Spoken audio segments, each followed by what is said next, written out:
මේ සද්ද ඇහෙන නිවුස් එකෙන් ජනාධිපතිවරයා මේ කරන්නේ බලපෑමක්. එහෙම බලපෑම් කරන්න බෑ යා රටේ ජනාධිපති නම්.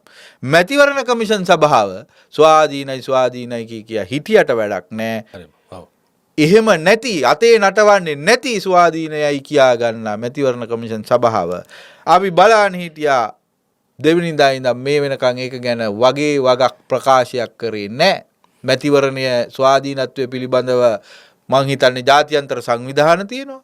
රටේ හදාගත්ත සංවිධාන තියෙනවා. එක එක නම් වලින් එක එක සංවිධාන තියෙනවා. දැන් මොකද්ද කරන්න පුළුවන්? නොදිනෙන සභාවලට ප්‍රතිපාදන නොදෙන බවට ජනපති කළ ප්‍රකාශය ගැන පැමිණිලි රැසක් ඉදිරිපත් වෙලා තියෙනවයි කියලා මැතිවරණ නීති කඩන කතා එපයි කියලා මැතිවරණ කොමසාරිස්වරයා ජනාධිපතිවරයාට ඍජුවම ලිපියකින් සඳහන් කරනවා. ඉතින් මැතිවරණ නීති උල්ලංඝනය වෙන දේශපාලන ප්‍රකාශ කිරීමෙන් වළකින ලෙස ජනාධිපතිවරයා දැනුවත් කරන්නේ සඳහන් කරමින් මැතිවරණ කොමිසම ජනාධිපති ලේකම්වරයාට මේ ලිපිය යොමු කර තිබෙන බව තමයි පුවත්පත කියන්නේ.